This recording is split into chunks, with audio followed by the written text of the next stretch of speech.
नमस्कार दोस्तों, आपका एक बार फिर स्वागत है एक नई जर्नी में। और आज फिर मैं हमेशा की तरह आपको इंदौर के ही एक बस स्टैंड लेकर आया हूं। और ये बस स्टैंड है, वैसे आप पहचान गए होंगे, गंगवाल बस स्टैंड है। ये इंदौर का एक सरवटे है और एक गंगवाल है, दो ही से हमारी यात्राएं शुरू होती है। तो आज भी हम यहाँ इंदौर के गंगवाल बस स्टैंड आपको लेकर आए हैं। लेकिन आज हमारी जिस गाड़ी से ये जर्नी आज की जो शुरू हो रही है वो यहाँ अंदर नहीं खड़ी है, वो गाड़ी इस बस स्टैंड के जस्ट बाहर खड़ी है। तो आइए मैं आपको बाहर लेकर चलता हूँ उस गाड़ी के पास। और इस वक्त आप देखेंगे यहाँ पर मैक्सिमम प्राइवेट बसें ही खड़ी हैं। जो राजस्थान रोडवेज की और गुजरात रोडवेज की ज़्यादातर बसें हैं वो सुबह निकल जाती है और पूरे दिन जो है फिर यहाँ से मध्य प्रदेश की जो प्राइवेट बसें हैं उनका आना जाना लगा रहता है। और हम जिस गाड़ी से आज जा रहे हैं जर्नी पर, वो गाड़ी वहाँ अंदर तो नहीं खड़ी थी, लेकिन वो गाड़ी खड़ी है यहाँ पर। और यही वो गाड़ी है जिससे आज मैं आपको अगली जर्नी पर लेकर चल रहा हूँ। और मेरे साथ इस वक्त अनमोल और उसकी मम्मी भी है। और इस वक्त हमारी जो गाड़ी है, यानी आज जिस गाड़ी से हम यात्रा कर रहे हैं, ये बस स्टैंड के अंदर आ गई है। और यहाँ पर एक बस आई है अभी अभी, कहाँ से आई है उस पर ऐसा कुछ लिखा नहीं था। सब आसपास की बसें हैं, 150 किलोमीटर के दायरे में चलती हैं ज़्यादातर। ये इंदौर धार बेटमा। और ये हम बस स्टैंड के बाहर निकल गए। और यहाँ से मान लीजिए अब हमारी जर्नी स्टार्ट हो रही है। हम इस वक्त इंदौर के गंगवाल बस स्टैंड के बाहर आ चुके हैं। और अब हम स्ट्रेट जो इंदौर अहमदाबाद हाईवे है, जो इंदौर से झाबुआ, धार झाबुआ होकर अहमदाबाद की ओर जाता है, गुजरात की ओर, हम उस हाईवे पर अपनी जर्नी शुरू कर रहे हैं। कहाँ लेकर चल रहा हूँ आज मैं आपको ये भी बताऊँगा। थोड़ा सा इंतज़ार कीजिए, थोड़ा सा इस जर्नी में, इस सफ़र में मेरे साथ जुड़े रहिए। सब कुछ डिटेल्स आपको बताई जाएगी। भाई साहब, ये एम्बेसडर अब जब दिखती है ना तो इसको रिकॉर्ड करने का मन होता है, क्योंकि और कितने समय दिखेगी ये तो पक्का नहीं है। मध्य प्रदेश शासन क्या अभी भी इस कार को चला रहा है जिस कार पे लिखा है मध्य प्रदेश शासन? मुझे तो नहीं लगता कि ये मध्य प्रदेश शासन से इसका कोई संबंध है सीधा सीधा। लिखा हुआ है पुराने समय से तो चला आ रहा है या तो।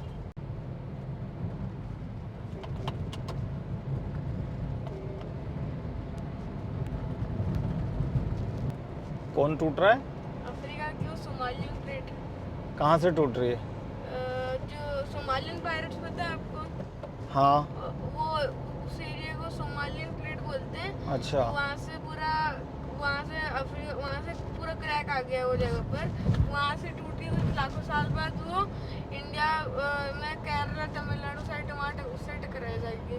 अच्छा, मतलब अरब सागर और अरब घाटी में इधर जाकर टकराएगी। आपको किसने बताई ये बात? ये तो सर ने बताई थी, साइंस।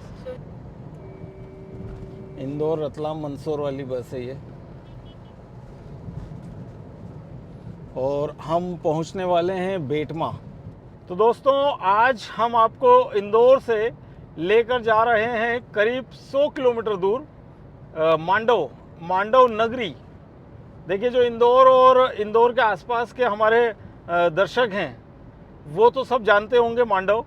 लेकिन शायद आप राजस्थान और गुजरात से अगर हैं और अगर आप कभी इंदौर साइड ज़्यादा नहीं आए हैं तो आप मांडव के बारे में कम ही जानते होंगे। तो इंदौर से मांडव करीब 105 किलोमीटर दूर एक ऐतिहासिक नगरी है जो मुगल शासन के दौरान काफ़ी फली फूली। और एक दौर था जब इंदौर कुछ भी नहीं था। अगर हम आज से 400 साल पीछे चले जाएं, तब इंदौर कुछ भी नहीं था। तब मांडव में लाखों लोग रहते थे। समय के साथ वो नगरी ख़त्म हो गई, लेकिन एक समय था जब सेंट्रल इंडिया का सबसे बड़ा शहर माना जाता था मांडव। तो आज हम आपको इंदौर से इस ऐतिहासिक नगरी के दर्शन कराने लेकर चल रहे हैं मांडव। और चूंकि वहाँ पर इंदौर से बसों की कोई फ्रिक्वेंसी नहीं है, और सच कहूँ तो मैंने आज तक मतलब पिछले इतने समय से मैं बसों में जाता आता हूँ, मुझे इंदौर से मांडव की कभी कोई बस नहीं दिखी। अगर आपको मांडव जाना हो तो पहले आपको इंदौर से धार की बस पकड़नी पड़ती है, फिर धार से ग्रामीण बस सेवा के माध्यम से आप मांडव जा सकते हो। तो वो तो पॉसिबल नहीं था हमारे लिए उस तरह से जाना आना, तो हम आपको अपनी कार से लेकर चल रहे हैं इंदौर से मांडव दर्शन कराने, मांडव नगरी घुमाने। तो चलिए, आपको बड़ा मज़ा आएगा। जो लोग इतिहास में रुचि रखते हैं, जिन्हें इतिहास ज़्यादा पसंद है, उनके लिए तो ये वीडियो और भी खास होने वाला है। इंदौर से मांडव जाने के 2 रास्ते हैं। एक तो आप इंदौर से इंदौर अहमदाबाद हाईवे पर आएँ और यहाँ से धार तक जाएं, और धार से फिर लेफ्ट टर्न लेकर आप मांडव पहुँच सकते हैं। दूसरा रास्ता है, आप इंदौर मुंबई हाईवे जो एबी रोड है, हाईवे नंबर नेशनल हाईवे 52, आप उस पर इंदौर से पीथमपुर और पीथमपुर से मानपुर तक आएँ। मानपुर शहर से, मानपुर नगर से आपको राइट टर्न लेकर एक दूसरे हाईवे को, लिंक रोड है एक, उसे पकड़ना है, और वहाँ से भी फिर आपको मांडव का रास्ता नज़दीक ही मिल जाता है। 1100 का हो गया ना? ठीक है, ठीक। तो ये डीज़ल 1100 रुपये का फिल करवा लिया है। और ये गुणावद करके एक जगह है धार जिले की, अपने इंदौर के आगे। सुविधा है, सारी सुविधा है, मतलब यहाँ पे कोई अपना खाना पका सकता है। अच्छा अच्छा, खाना पकाने का भी है, चार्जिंग गाड़ी के लिए भी है, पॉइंट अपने लिए वो एयर पॉइंट। अच्छा, मतलब ईवी के लिए भी सुविधा है। हाँ। सभी चीज़ें। चलो, तो भाई साहब 1100 रुपये का डीजल भरवा लिया है। तो पंप बड़ा अच्छा लगा मुझे, इसमें ईवी चार्जिंग सुविधा है। अगर आप लंबी यात्रा पे निकले हैं तो आप अपना खाना वगैरह यहाँ खा सकते हैं, बना सकते हैं। किसी अच्छे होटल जैसे टॉयलेट है, साफ़ सुथरे, बहुत पसंद आया। ये कंपनी आउटलेट है, ये भारत पेट्रोलियम का पंप है।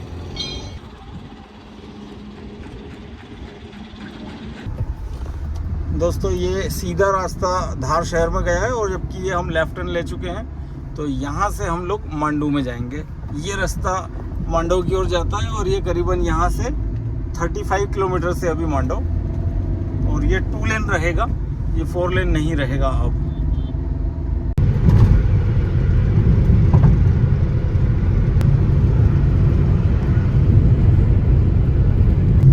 ये देखिए घाट सेक्शन है, एक छोटा सा पहाड़ है, खाई है, इसके इस ओर से उस ओर हमें जाना है, इसको हमें पार करना है। और जो सामने वाले पहाड़ हैं, वहीं से मांडव शुरू होता है।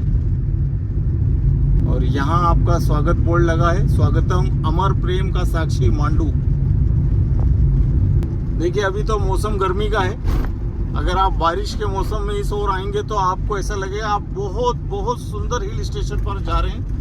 और ये पूरे पहाड़ हरे भरे होते हैं। और ये देखिए, ये पहला दरवाज़ा, मांडव नगर में प्रवेश करने के लिए हमें इस पहले दरवाजे के भीतर से होके जाना होगा। और ये दरवाजे मांडू की सुरक्षा के लिए बनाए गए थे। अब इस दरवाजे का जो नाम है वो मैं आपको बताता हूँ, आलमगीर दरवाज़ा। ये 3 दरवाजे हैं, और तीनों दरवाजे के यहाँ नाम दिए गए हैं। ये पहले दरवाजे का नाम है आलमगीर दरवाज़ा, जिसको हमने अभी क्रॉस किया है। और अब हम ये यहाँ से सामने दूसरा दरवाज़ा है, जिसका नाम है भंगी दरवाज़ा। यहाँ लिखा हुआ है सामने बोर्ड पर, ये देखिए, ये दरवाज़ा नंबर 2, जिसका नाम है भंगी दरवाज़ा। अब एक दरवाज़ा हम और पार करेंगे इसके बाद, अभी थोड़ी सी चढ़ाई आएगी, और उस चढ़ाई के बाद में हम एक और दरवाज़ा पार करेंगे, फिर हम मांडव नगर में प्रवेश कर जाएंगे।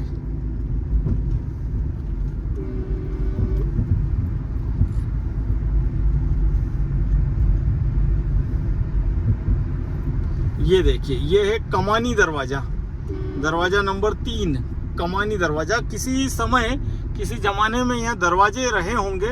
और देखिए, यहाँ वन्य प्राणियों का भी जगह है, तेंदुए का बोर्ड लगा है कि यहाँ आपको जंगली जानवर, वन्य प्राणी मिल सकते हैं। और इस ओर आप देखिए लेफ्ट साइड, तो कितनी ऊंडी खाई है। ये देखिए, हम कितनी हाइट पर आ गए हैं। और ये लगातार चढ़ाई करते हुए हम लोग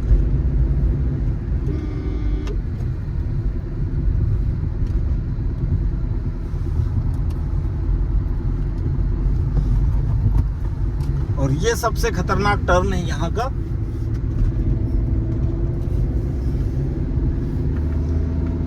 और सामने एक दरवाज़ा तो मुझे और दिख रहा है, वैसे तो 3 ही थे, लेकिन ये दरवाज़ा का नाम है गाड़ी दरवाज़ा, दरवाज़ा नंबर 4 गाड़ी दरवाज़ा।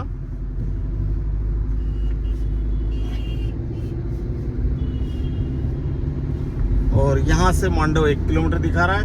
अब एक एंट्री टैक्स हमें देना होगा मांडो शहर में प्रवेश करने के लिए, तो उसका अब हमें चेक पॉइंट आएगा सामने ही। ये घाट समाप्त हो गया, हम मांडो नगर में, मांडो टापू में प्रवेश कर गए हैं। और देखिए मांडो में प्रवेश करते ही आपको मांडो के जो ऐतिहासिक महल हैं उनके स्ट्रक्चर्स देखने को मिलेंगे।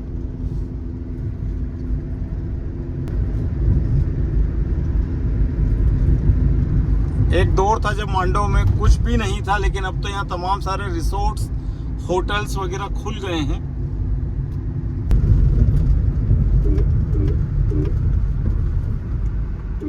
तो भाई साहब हम जहाज महल आ चुके हैं और ये इनका टिकट विंडो है यहाँ पर। और 50 रुपये जो एल्डर हैं उनका 50 रुपये टिकट है, सॉरी 25 रुपये पर हेड। तो हम लोग 2 एल्डर हैं तो हमने 50 रुपये दिए और बच्चे फ्री हैं। किस उम्र तक के बच्चे फ्री हैं ये तो मुझे नहीं पता, लेकिन फ्री हैं। और मैं करीबन हो गए 2 साल अपने को आए, 2 साल बाद यहाँ आ रहा हूँ, तो मुझे काफ़ी ज़्यादा डेवलपमेंट होता हुआ दिख रहा है। मतलब ये जो जहाज महल की जो एंट्री है उसमें ये काफ़ी कुछ डेवलप कर रहे हैं, ये देखिए। और ये जहाज महल का प्रवेश द्वार है।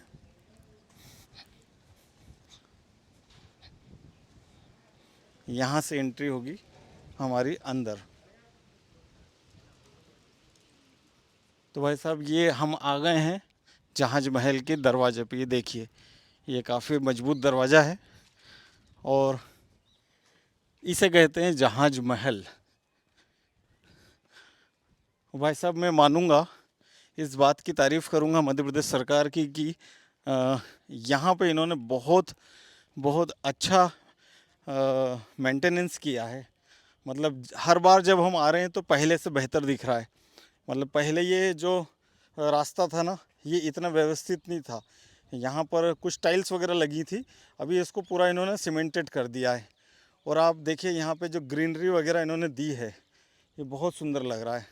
और देखिए ये जो पूरा महल है, इसी महल को हम जहाज महल के नाम से जानते हैं। अब इसे जहाज महल क्यों कहते हैं? क्योंकि ये जो महल है इसके सामने भी पानी है और इसके पीछे भी तालाब है, दोनों ओर। आइए मैं आपको पहले यहाँ से बताऊँ। तो देखिए ये अभी तो इसमें इतना पानी नहीं है क्योंकि अप्रैल का महीना है, लेकिन ये बारिश और ठंड तक काफ़ी भरा हुआ रहता है। ये एक बड़ा सा तालाब है यहाँ पर जहाज महल के ठीक सामने, ये देखिए। और ये है सामने जहाज महल, है ना। और इसका जो स्ट्रक्चर है, बनाने का जो तरीका है, वो एक जहाज के तरह से ये ऊपर चढ़ाव है, ऊपर जाने की छत पर। और ऐसा ही एक पानी का बड़ा तालाब इस महल के पीछे है। तो अगर आप इस महल का ड्रोन व्यू लेते हैं तो आपको ऐसा लगेगा कि ये जो महल है ये पानी के बीच में है। दोनों साइड इसके बड़े बड़े तालाब हैं पानी के। तो ऐसे में ये जहाज के रूप में एक बड़ा जहाज खड़ा हुआ दिखता है, तो इसलिए इसका नाम रखा गया था जहाज महल। कि ये पढ़ लीजिए जहाज महल के बारे में। यह महल अपने श्रृंगारिक सौंदर्य के लिए प्रसिद्ध है। यहाँ एक कुंड है जहाज महल के ठीक पड़ोस में, ये लगा हुआ ही कुंड है एक।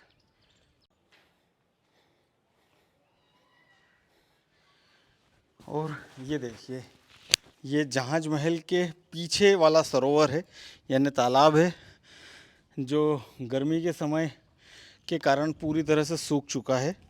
वैसे मैंने इसमें पानी देखा है। और वो हिंडोला महल है, ये जहाज महल है और वो हिंडोला महल है उसके पीछे। ये जहाज महल के सामने हम ऊपर आ गए जहाज महल के, और ये उसके सामने वाला जो तालाब है। और ये देखिए जहाज महल के ऊपर पानी के चलने का जो एक सिस्टम बनाया गया था। इसमें से पानी, पहले पानी जो है वो जब बारिश होगी तो देखिए, जब बारिश का पानी इस खुली छत पर आएगा, है ना, ये पूरी खुली छत है जहाज महल की, यहाँ पे बारिश का पानी आएगा और वो बारिश का पानी फिर यहाँ से आगे बढ़ेगा। तो चलिए हम इसके साथ साथ चलते हैं। ये बारिश का पानी यहाँ से चलते चलते चलते चलते ये इसमें आ जाएगा, यहाँ अंडरग्राउंड क्रॉस करेगा, नीचे से यहाँ पे आएगा और यहाँ से ये जो बारिश का पानी है चलते चलते चलते यहाँ इन्होंने कुंड बना रखा है। इस कुंड में वो पानी स्टोर होगा। अब ये कुंड एक स्विमिंग पूल के रूप में भी यूज़ हो सकता है, ये कुछ और का उपयोग में भी इस पानी को यहाँ यूज़ किया जा सकता था। तो ये एक प्रकार का, मुझे तो लगता है, स्विमिंग पूल था।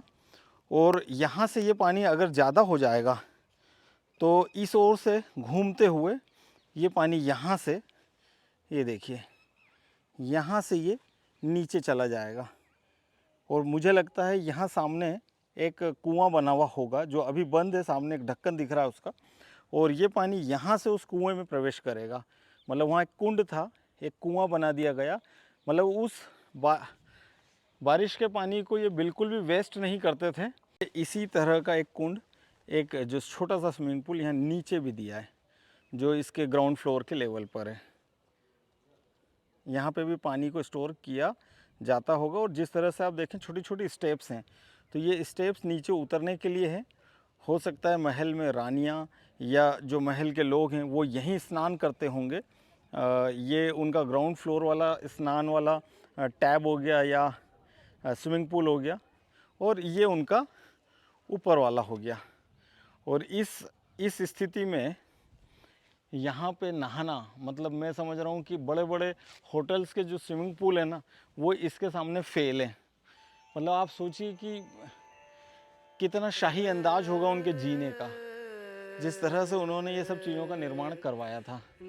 मांडू का इतिहास वैसे 6वीं शताब्दी से शुरू होता है, लेकिन 16वीं शताब्दी में बाज बहादुर और रानी रूपमती की कहानी मांडू की सबसे प्रसिद्ध प्रेम कथाओं में से एक है। 16वीं शताब्दी में मालवा सल्तनत के दौर में जो घटित हुई, बाज बहादुर मांडू के अंतिम स्वतंत्र सुल्तान और एक कला प्रेमी और कुशल संगीतकार थे। रानी रूपमती एक अत्यंत सुंदर और प्रतिभाशाली गायिका, नर्मदा नदी के किनारे रहने वाली थी।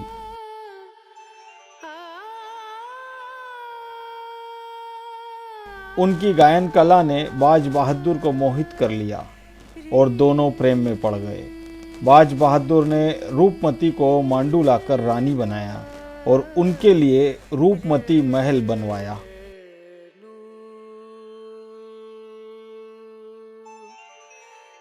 जहां से वो नर्मदा नदी के दर्शन कर सकती थी। हालांकि उनकी प्रेम की कहानी का सुखद अंत नहीं हुआ।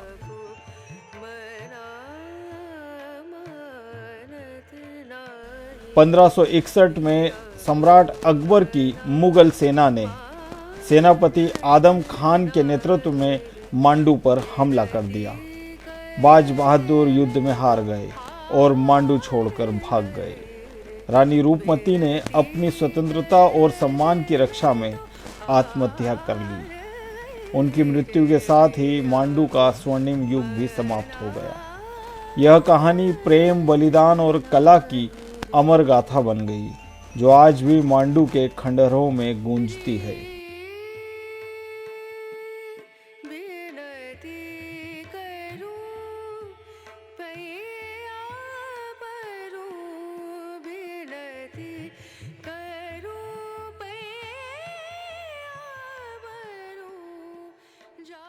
और अब हम जहाज महल से जा रहे हैं आगे।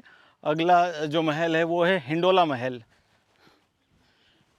हिंडोला महल की भी खासियत है उसके नाम की, जैसे जहाज महल की एक खासियत है कि उसका नाम जहाज महल क्यों है, तो वैसे ही चल के हम बताते हैं वहाँ हिंडोला महल को हिंडोला महल क्यों कहा जाता है। कि ये आ गए हम लोग हिंडोला महल, और ये हिंडोला महल के बारे में सारी डिटेल्स यहाँ लिखी गई हैं, और जिसे भी 1469 यानी कि 1469 से 1500 के बीच में बनाया गया था, with its side walls sloping majestically as if swinging This palace has been rightly titled as Hindola Mahal और स्विंगिंग पैलेस। तो ये मैंने जो आपको बताया वही बात यहाँ भी लिखी है कि इसको ऐसा लगता है झूलता हुआ, मतलब आप देखेंगे थोड़ी तिरछी दीवारें हैं इसकी, तो ऐसा देखने में प्रतीत होता है कि ये झूल रहा है, स्विंग कर रहा है। तो उस तरह से इसका नाम हिंदी में हिंडोला, हिंडोला का मतलब ही होता है जो हिले, तो हिंडोला महल के नाम से इसको नामकरण इसका किया गया था। दिस इज़ हिंडोला महल। ये देखिए यहाँ पर हिंडोला महल में भी रेनोवेशन का काम चल रहा है अभी, और शायद ऊपर की ओर चल रहा है। तो ये पूरा अभी रिपेयरिंग के लिए यहाँ पे चीज़ें लाई गई है।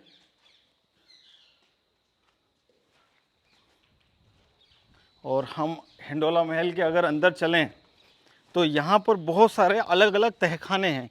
देखिए यहाँ पे भी जगह जगह पानी का सिस्टम बनाया गया है कि पानी को एक जगह से दूसरी जगह तक ले जाया जाता था, नालियाँ बनाकर। अब देखिए हिंडोला महल की जो खासियत है वो क्या है। हिंडोला महल के अंदर आपको चंपा बावड़ी मिलेगी, रॉयल पैलेस मिलेगा, हमाम मिलेगा यानी स्नानागार, और जल महल। तो ये सब आगे हम इसमें देखेंगे। ये है चंपा बावड़ी। अब चंपा बावड़ी जो है, जहाज महल के उत्तर पश्चिम में स्थित इस बावड़ी का पानी चंपक पुष्प की तरह सुगंधित है, इसलिए इसे चंपा बावड़ी के नाम से जाना जाता है। इस बावड़ी का निर्माण लगभग 14वीं से 15वीं शताब्दी में किया गया था। तो भाई साहब ये नीचे चंपा बावड़ी है। अब अपने ताकत तो नहीं है इस चंपा बावड़ी में जाने की, देखते हैं, कोशिश करते हैं। ये ग्राउंड फ्लोर है पूरा, है ना। और ये हम जा रहे हैं अब अंदर चंपा बावड़ी में, जहाँ अंधेरा मिलेगा। ओ माय गॉड, ओ हो, अलग अलग आवाज़ें आ रही चमगादड़ की। यहाँ पर चमगादड़ हैं। अनमोल आगे चलना है?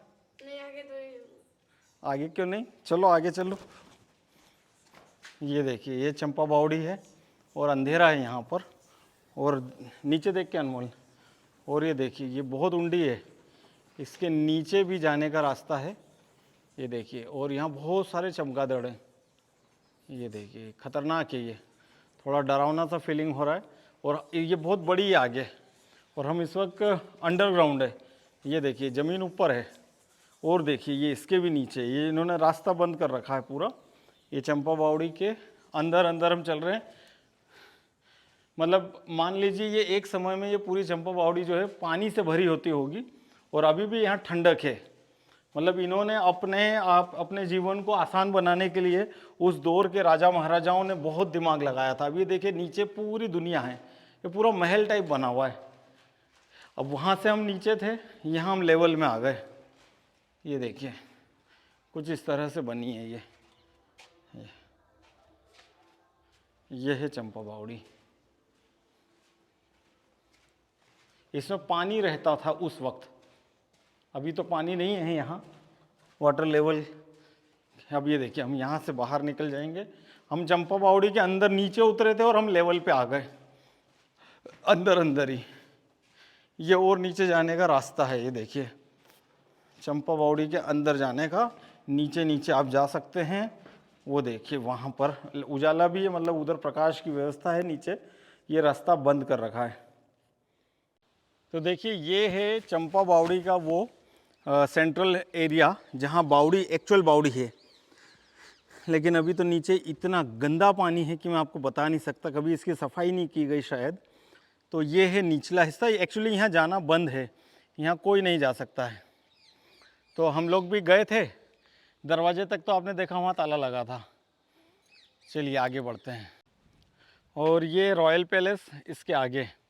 अब रॉयल पैलेस तो खंडर पैलेस हो चुका है वैसे, लेकिन अब ये रॉयल पैलेस के बारे में आप पढ़ लीजिए। अब इतना सारा हर बार तो मैं नहीं पढ़ूँगा, लेकिन आप इसे पॉज करके पढ़ लीजिए।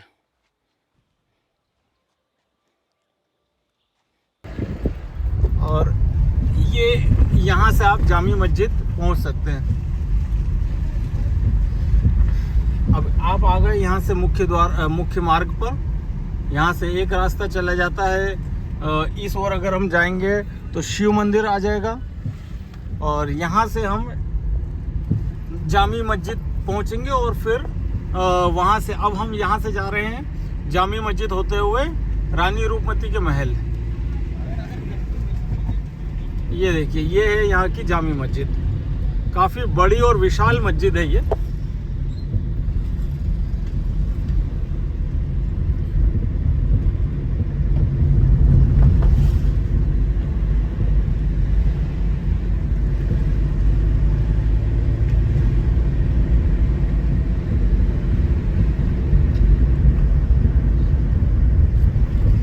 और ये जो सामने आप देख रहे हैं, ये मांडू का सबसे व्यस्तम चौराहा है। यहीं से मांडू की शुरुआत होती है। यहीं पर आपको खाने पीने की होटल्स वगैरह मिल जाएंगी और यहीं पर मांडू का जो जितना भी यहाँ की बसाहट है वो इसी के नज़दीक है। ये देखिए, ये जामी मस्जिद का प्रवेश द्वार।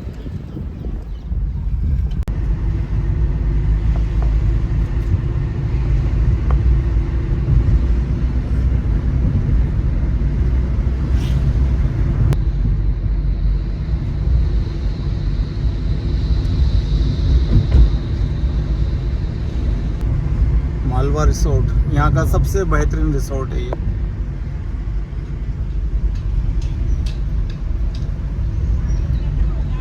और ये मांडू की झील है यहाँ।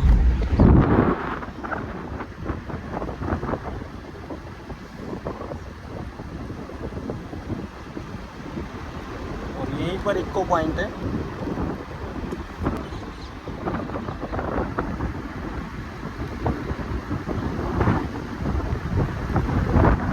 तो भाई साहब, हम आ गए हैं मांडू के इको पॉइंट पर। यह है इको पॉइंट और वहाँ सामने से आवाज़ लौट के आती है, यहाँ से जो हम पुकारेंगे। और यहीं सामने ही मांडू की जो झील है, तालाब है, एक और बड़ा तालाब है जो अभी तो उसमें पानी कम है लेकिन बारिश में बहुत लबालब होता है। अनमोल, लगाओ आवाज़। जो आपको सबसे ज़्यादा प्यारा हो उसका नाम पुकारो, यहाँ से जिससे आप सबसे ज़्यादा प्यार करते हो उसका नाम पुकारो। धर्म संकट आ गया क्या? माँ, पापा, माँ, पापा। और ये है मांडू की झील।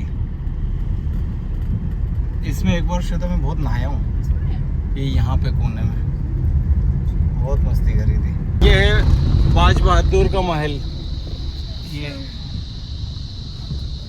यहाँ से उन्होंने ऊपर रानी रूपमती के लिए अलग से बनवाया था, क्योंकि उनको नर्मदा नदी को देख के ही वो भोजन करती थी या जो भी उनका नियम था। पानी पीते थे।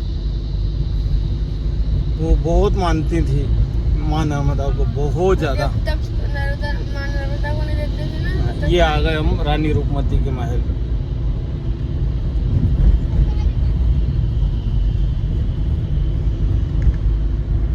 ये सब बंद हो गया अभी।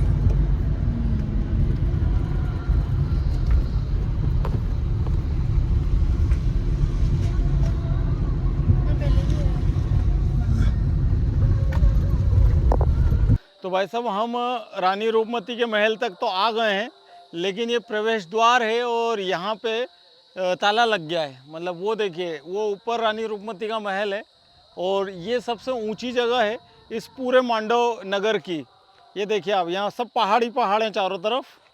और ये जो है सबसे हाइटेड जगह है जहाँ पे बाज बहादुर ने, जो रानी रूपमती के पति देव थे, उन्होंने रानी रूपमती के लिए यहाँ पर महल का निर्माण करवाया था। क्योंकि ये यहाँ से अगर हम देखें तो 40 किलोमीटर आगे नर्मदा नदी है और वो नर्मदा नदी के दर्शन यहाँ से उस वक्त रानी रूपमती करती थी।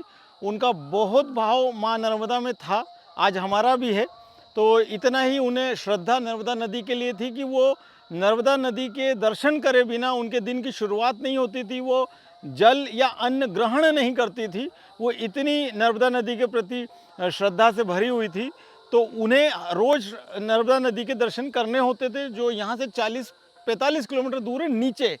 तो यहाँ से वो नदी दिखती है, अभी तो कम ही दिखती है प्रदूषण के कारण, लेकिन जब बारिश में बहुत भर जाती है और पूरा अगर आसमान साफ़ होता है, धुंध वगैरह नहीं होती है, तो फिर वो नदी यहाँ से मैंने भी देखी है, एक सिल्वर लाइन के रूप में दिखती है।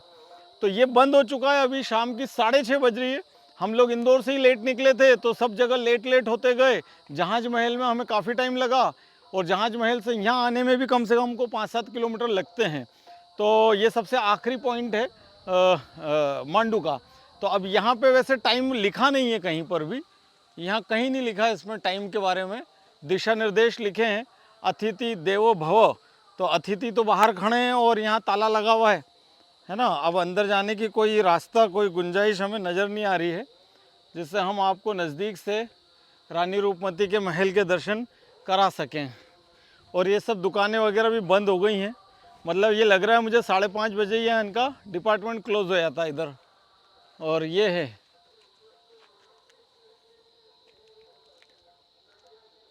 ये कोई ख़ास ज़्यादा बड़ा महल नहीं है, ये जो सामने स्ट्रक्चर आप देख रहे हैं बस इतना ही स्ट्रक्चर है, बहुत ज़्यादा नहीं है। क्योंकि पीछे जो है वो इसके नीचे खाई आ जाता है, मतलब ये पहाड़ की ऊंचाई पर बना हुआ है, सबसे ऊंची जगह। तो भाई साहब, मैं आपको रानी रूपमती के महल पर तो नहीं ले जा सका, दरवाजे बंद थे, लेकिन मैं नीचे जो निमाड़ की घाटी है वो दिखाने आपको रानी रूपमती महल के पीछे की साइड आया हूँ, बाहर से। तो ये देखिए, ये है रानी रूपमती का महल, जो सबसे ऊंची जगह है मांडव की। और अब मैं आपको कैमरा घुमा के दिखाता हूँ हम कितनी ऊंचाई पर हैं।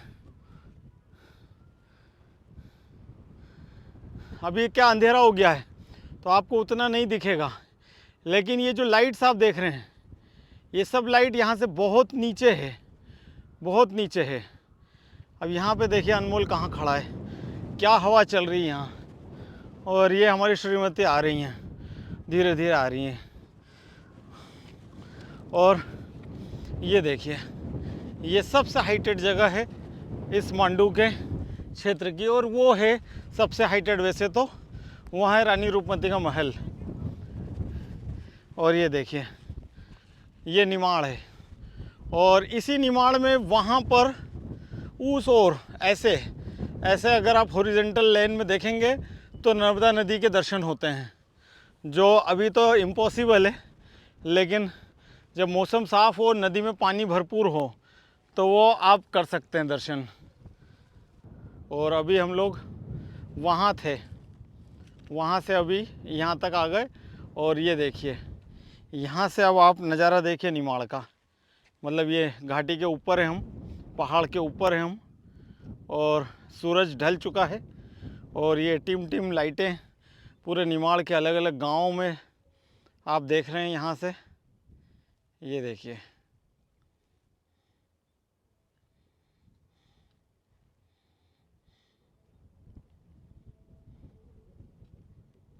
तो भाई साहब ये तो जंगल वाली यात्रा हो गई है, और अब ज़रा अंधेरा तगड़ा होने लगा है, 7 बज चुकी है। तो हमारे अनमोल भैया को मैंने कुछ बातें कर ली अभी कि इधर तेंदुए वगैरह बहुत आते हैं, और एक्चुअली में हैं, इस जंगल में बहुत तेंदुए हैं। मतलब ये मांडव जो है पूरा विंध्याचल के पहाड़ों पर है, तो यहाँ पर तो तेंदुए हैं। और अनमोल को जैसे ही मैंने बताया कि भैया यहाँ तेंदुए वगैरह रात को अंधेरा होते ही आ जाते हैं, तो अनमोल की स्थिति थोड़ी सी डामाडोल सी हो गई है। क्यों अनमोल? ये 2 डंडे इसने ले लिए हाथ में कि कोई तेंदुआ आएगा तो मैं उसकी पिटाई कर दूंगा। क्यों अनमोल, कैसे मारेगा उसको? अच्छा, डर जाएगा फिर, है ना, भाग जाएगा वो। ओके। और वो उसकी मम्मी वहाँ ऊपर एक छोटी सी झोपड़ी में, और हवा ऐसी चल रही है कि ऐसा लग रहा है यहीं बिस्तर लगाओ और यहीं आज रात यहीं गुजारो। ऐसा नेचुरल माहौल कहाँ मिलता है शहरों में, इतनी साफ़ हवा, इतना साफ़ आकाश। और देखिए, हम आ गए हैं नीलकंठ मंदिर, जो यहाँ से हमें कुछ स्टेप्स नीचे जाना होगा। तो ये देखिए करीबन 50 से 70 स्टेप्स हमें नीचे जाना है। और ये सम्राट अकबर के दौर का शिव मंदिर है, करीबन 400 से 500 वर्ष पुराना शिव मंदिर।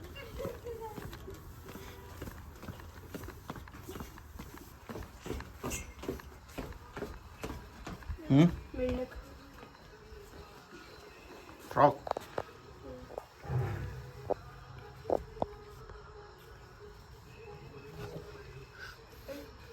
देखिए हम आ गए हैं शिव मंदिर, नीलकंठ शिव मंदिर मांडू के अंदर। और ये है वो शिव मंदिर। अब जैसे इस मंदिर की जो शैली है ये हिंदू तरीके की नहीं है, लेकिन जो मुग़ल साम्राज्य के जो मस्जिदों वाली जो शैली होती थी ना, उस तरह का देखिए ये पूरा स्ट्रक्चर बना हुआ है। तो इसीलिए आगे आपने पढ़ा लिखा हुआ था कि ये मुग़ल सम्राट अकबर के दौर का ही शिव मंदिर है।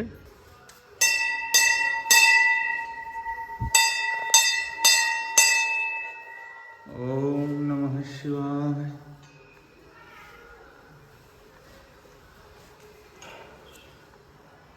ओम नमः शिवाय। ओम नमः शिवाय। तो दोस्तों इस वक्त रात की 8 बज गई है और हम लोग इस वक्त मांडू के नीलकंठ महादेव मंदिर में हैं। हमें पता था कि मंदिर रात तक खुला होता है यहाँ का, तो इसलिए हम सबसे आखिरी में मंदिर आए और अभी हमने दर्शन किए मंदिर के अंदर जाके। और अब यहाँ से हमारी यात्रा हम इंदौर के लिए शुरू करेंगे। अरे पुजारी जी आप कहाँ तकलीफ़ कर रहे हैं? तो देखिए ये मंदिर के पुजारी जी हैं हमारे, और ये हमारे लिए प्रसाद के रूप में चाय लेकर आए हैं, और प्रसाद के रूप में लाएं तो हम मना भी नहीं कर सकते। तो ये अपनापन हमें बहुत अच्छा लग रहा है। तो ये रात की 8 बजी है, तो अब यहाँ से हम 105 किलोमीटर इंदौर जाएंगे। तो मान के चलिए ये रात का समय है, कम से कम हमें 3 घंटे लगेंगे। तो अब ये यात्रा हम यहीं पर हमारी कंप्लीट करते हैं। अब इंदौर हम पहुंचेंगे रात को करीब 11 बजे। अब यहाँ से हम निकल ही रहे हैं। तो आपको हमारी ये मांडू की ट्रिप कैसी लगी ज़रूर कमेंट करके बताइए। और अगर आपको ये ट्रिप पसंद आई हो, और अगर आप आगे भी इस तरह की कुछ ट्रिप्स देखना चाहते हो, कुछ ऐसे जगहों को देखना चाहते हो जो बस से दिखाना संभव नहीं हो पाता है, तो ज़रूर बताइएगा। हम कोशिश करेंगे आपको आगे भी इस तरह के और जगहों के बारे में बताएं और आपको लेकर चले घुमाने। नमस्कार।